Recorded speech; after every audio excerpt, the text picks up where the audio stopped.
warahmatullahi wabarakatuh. Jumpa lagi dengan saya, Afif Al-Syuhani, di mata kuliah Statistika. Oke, pada kesempatan kali ini kita akan meneruskan materi kita. Setelah kemarin kita membahas tentang dasar-dasar statistika, pada hari ini kita akan membahas bagaimana kita mendescribe data, ya, menjelaskan data seperti itu. Oke, pada pertemuan kali ini kita akan berfokus kepada tabel frekuensi, frekuensi distribusi, dan grafik. Ada beberapa goals pada pertemuan kali ini, itu mengolah data kualitatif menjadi tabel frekuensi. Yang kedua, mengolah tabel frekuensi tersebut yang sudah jadi menjadi bar chart atau pie chart. Yang ketiga adalah mengolah data kuantitatif menjadi frekuensi distribusi dan membuat tabel frekuensi distribusi tersebut menjadi histogram, frekuensi poligon, dan kumulatif frekuensi poligon. Langsung aja ke yang pertama. Nah, yang pertama adalah tabel frekuensi. Oke. Tabel frekuensi ini mengelompokkan data-data kualitatif ke dalam sebuah tabel. Simpelnya seperti itu. Contohnya di sini adalah jenis mobil, ya, jenis mobil yang buatan domestik ada sejumlah 50. Dan jenis mobil yang buatan luar negeri sejumlah 30. Nah, di sini data jenis mobil domestik dan luar negeri adalah kualitatif seperti itu. Dan kita hitung berapa jumlah yang berasal dari domestik dan berapa yang berasal dari luar negeri. Nah, untuk lebih menarik lagi, data dari tabel frekuensi ini, gitu ya, kita bisa olah gitu menjadi beberapa bentuk gitu. Nanti kita akan olah, ya. Tapi saya ulangi kembali, yang namanya frekuensi itu artinya berapa kali sih gitu ya, berapa jumlahnya sih gitu.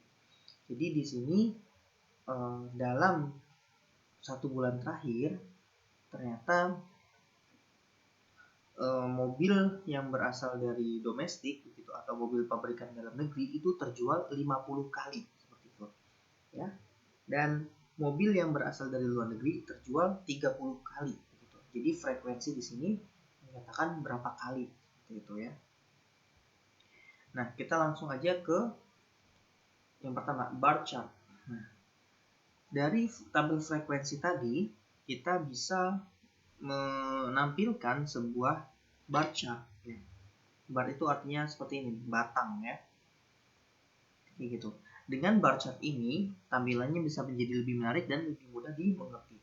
Oh, dari bar chart ini kita bisa mengetahui jumlah mobil yang terjual dari luar negeri itu sebesar 30, sedangkan domestik sebesar 50. Oh, kesimpulannya adalah yang domestik berarti terjual lebih banyak, gitu. Yang kedua adalah pie chart. Kalau pie chart di sini, ini biasanya menunjukkan proporsi, ya. Kita lihat lagi tabel frekuensinya di sini. Ada beberapa poin di sini, ada prices, education, bonus, expenses, gitu ya.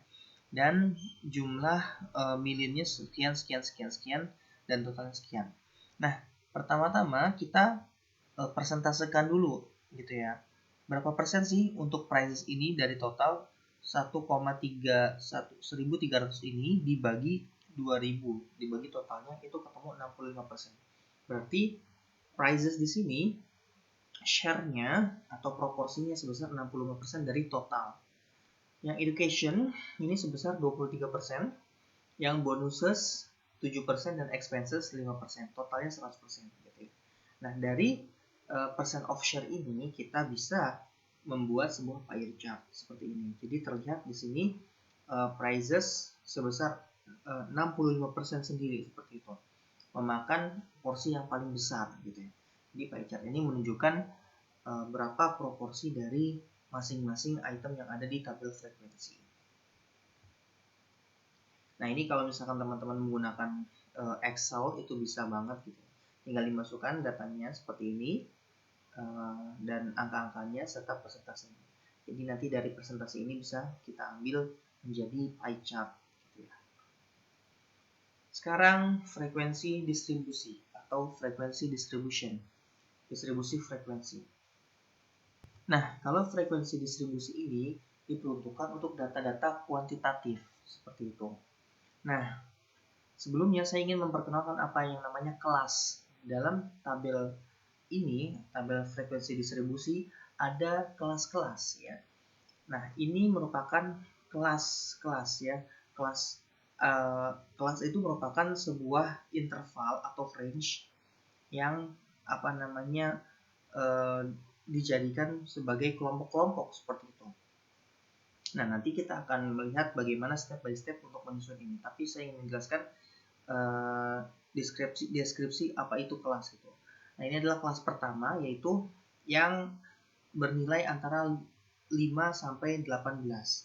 Kelas kedua yang bernilai antara 18 sampai 21.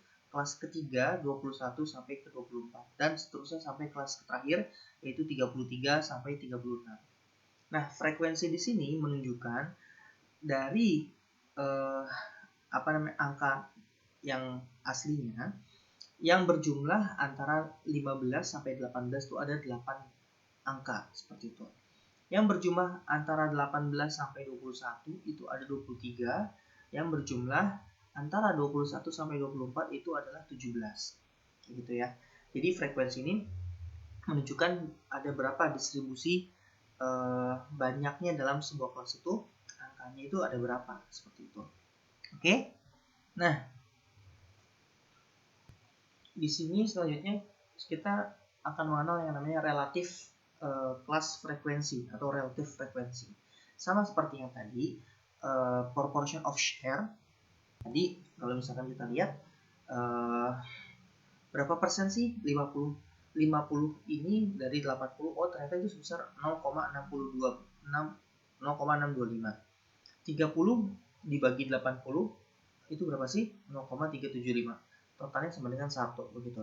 Jadi relatif frekuensi di sini menunjukkan persentase gitu. Persentase masing-masing kelas. Ini kan kelas ya. Kelas domestik dan kelas foreign. Kita sebutnya kelas. Nah, ini berapa persentasenya? 50 dibagi 80 tadi 0,625 dan seterusnya sampai kalau di total semuanya menjadi 1. Ya, jadi yang dinamakan dengan relatif frekuensi itu berapa persen persentasenya dibandingkan dengan total keseluruhan kelas. Masing-masing kelas dibagi dengan totalnya berapa persen itu jadinya. Nah, di sini seperti yang tadi sudah saya jelaskan, ada yang namanya kelas interval. Ya. Kelas interval tuh tadi ya yang ini antara 15 sampai 18. 18 sampai 21, 21 sampai 24 itu namanya interval atau range ya, atau jarak begitu. Yang kedua adalah frekuensinya. Ini tadi frekuensinya berapa sih? Ada berapa banyak sih observasi dalam rentang nomor itu gitu ya. Dan yang berikutnya adalah midpoint. Midpoint ini adalah titik tengah antara kelas terendah dan kelas tertinggi gitu ya. Jadi di sini titik tengahnya adalah 15 ditambah 36 sama dengan berapa? 51 dibagi 2 berarti sekitar 25,5. Nah, itu namanya kelas midpoint ya. Nah, coba kita melihat data aslinya gitu ya. Jadi data asli dari data kuantitatif itu seperti ini. Kan ini ribet banget ya teman-teman. Kalau misalkan kita menggunakan data ini, kita tidak bisa mengambil sebuah kesimpulan begitu. Maka kita harus buat yang namanya tadi frequency distribution gitu ya. Nah, untuk membuat frequency distribution ini, kita ada beberapa tahap gitu ya. Yang pertama adalah kita cari dulu yang titik paling rendah dan titik paling tingginya. Oh, ternyata di sini yang paling rendah adalah 15,546. dan yang tertingginya 35,925. Itu dulu yang pertama, yang rendah dan tertinggi. Nah, sekarang kita lihat step-stepnya. Yang pertama adalah kita harus menentukan berapa jumlah kelas yang harus kita bentuk gitu ya. Tadi kan di sini ada beberapa kelas nih. Ada 1, 2, 3, 4, 5, 6, 7 gitu. Nah, ini 7 kelas ini kenapa bisa kita tentukan sebagai 7 kelas? Ini caranya seperti ini. Yang pertama, kita harus menggunakan rumus 2 pangkat K harus lebih besar daripada N. Gitu ya. N di sini adalah jumlah data di sini. Data ini jumlahnya 80 begitu. Berarti 2 pangkat K itu harus lebih besar daripada N. Kita coba angka kelasnya sama dengan 6. Nah, kalau misalkan kita pangkatkan 2 pangkat 6 sama dengan 64. Berarti ini 64 lebih rendah daripada 80. Berarti kita tidak bisa menggunakan kelasnya sejumlah 6. Ya. Tetapi kalau misalkan kelasnya kita masukkan di sini 7, 2 pangkat 7 itu sebesar 128. Nah, 128 ini lebih besar daripada 80. Maka kita bisa menggunakan jumlah kelasnya sebanyak 7 kelas begitu ya. Jadi dari tabel ini, dari tabel 80 ini, 80 item ini, maka kita akan membagi menjadi 7 kelas ya, seperti itu. Itu yang pertama. Harus menentukan interval dari masing-masing kelas itu berapa sih gitu. Tadi kan interval itu yang ini ya, teman-teman. Ini intervalnya dari 15 ke 18 itu namanya interval. Intervalnya sebesar 3. Nah, sekarang kita mau dengan data yang baru ini intervalnya berapa? Nah, ternyata tadi kita sudah tahu nilai tertingginya 35.000 sekian dan nilai terendahnya 15.000 sekian. Maka kita menggunakan rumus nilai tertinggi dikurang nilai terendah dibagi jumlah kelas. Yaitu kita ketemu sekitar 2.911-an. Nah, dengan angka 2.911-an ini kita bulatkan ke atas menjadi 3.000. Berarti kita menentukan range setiap kelas itu adalah sekitar 3.000 dolar seperti itu. Oke. Nah, jadi setelah kita mengetahui jumlah kelasnya ada 7 dan rentangnya ada 3.000, maka kita bisa buat nih sekarang kelasnya. Rentangnya seperti apa? Seperti ini hasilnya. Ya. Dari 15.000 ditambah 3.000 menjadi 18.000. 18.000 ditambah 3.000 21.000 dan seterusnya sampai 33.000 sampai 36.000. Nah, dengan seperti ini maka kita sudah membuat 7 kelas dengan rentang yang tepat seperti itu ya. Nah, berikutnya apa? Berikutnya kita arsir begitu, apa namanya arsir ya. Kita beri garis-garis ini gitu. Misalkan kita melihat lagi datanya gitu ya. Kita cari nih dari interval tadi yang rentang antara 15.000 ke 18.000 ada berapa? Contohnya di sini kita tulis 1, thread 1 nih 18.000 ya.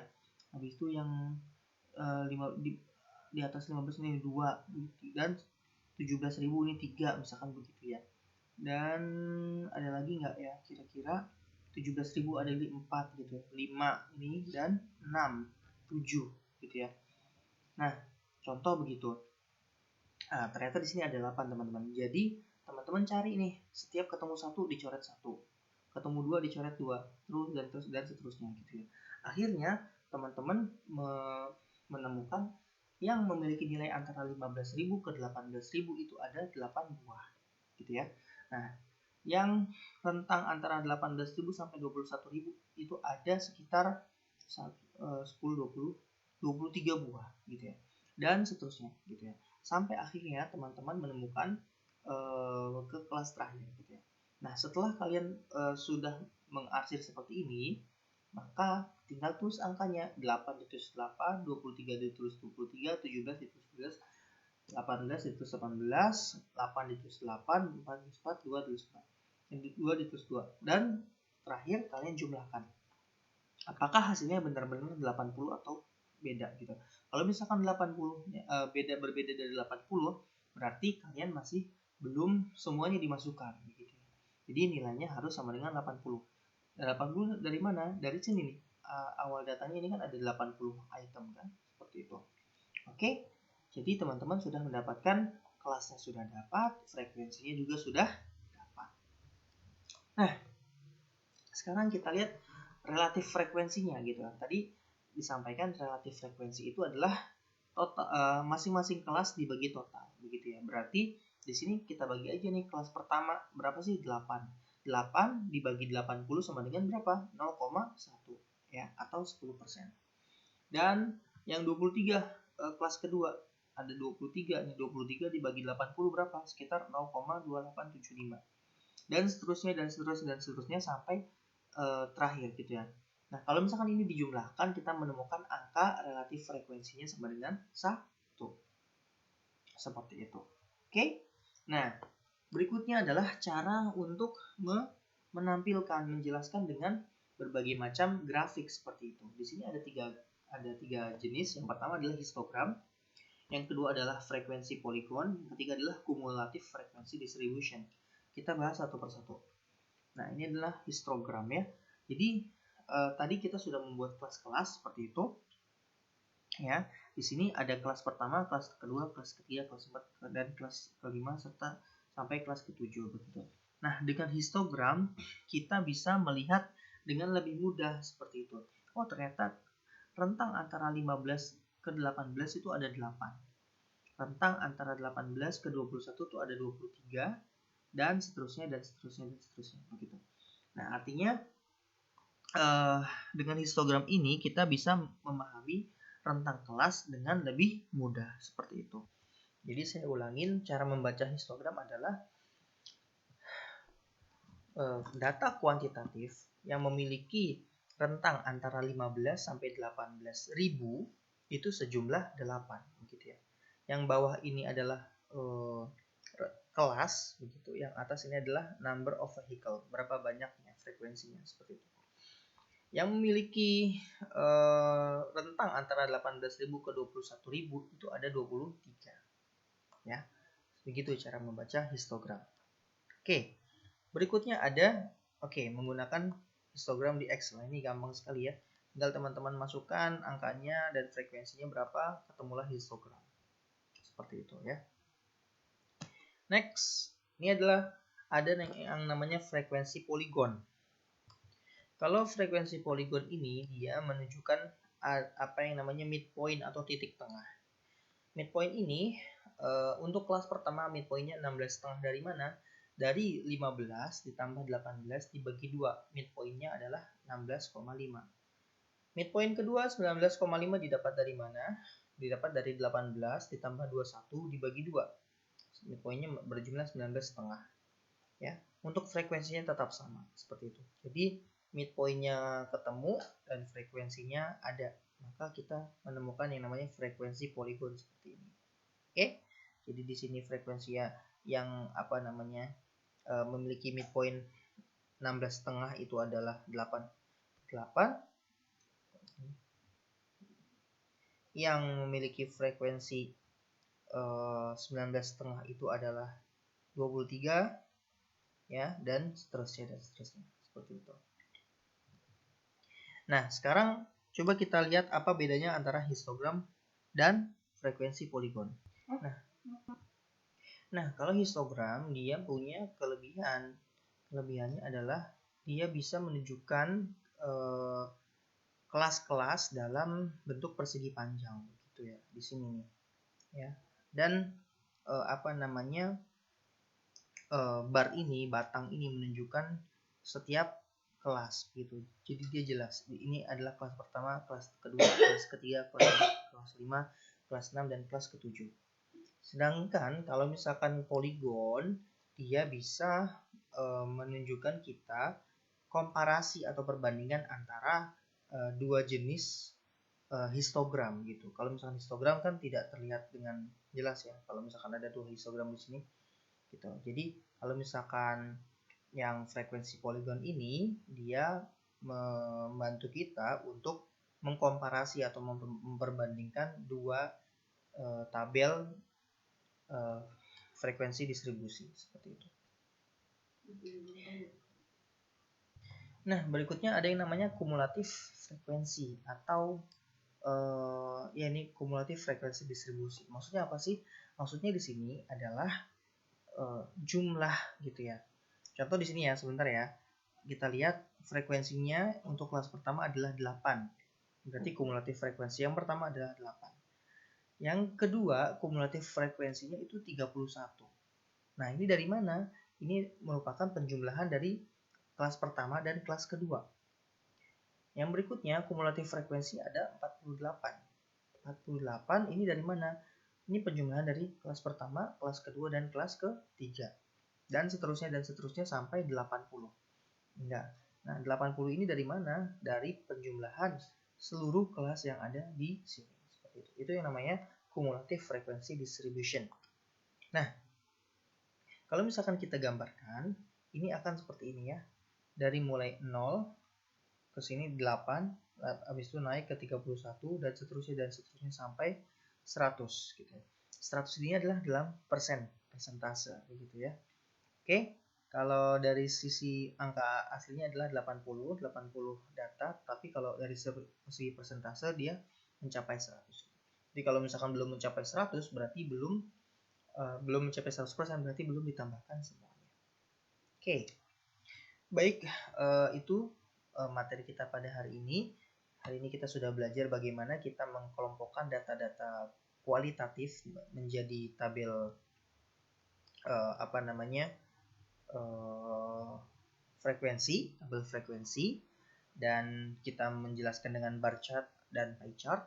Selanjutnya kita juga sudah menjelaskan bagaimana mengolah data kuantitatif yang banyak itu, yang 80 item itu menjadi lebih sederhana dengan frekuensi distribution, dan bagaimana caranya menampilkan itu dengan menjadi lebih menarik melalui histogram, frekuensi poligon, dan kumulatif frekuensi poligon. Oke, terima kasih. Apabila ada pertanyaan silahkan tuliskan di kolom komentar. Assalamualaikum warahmatullahi wabarakatuh.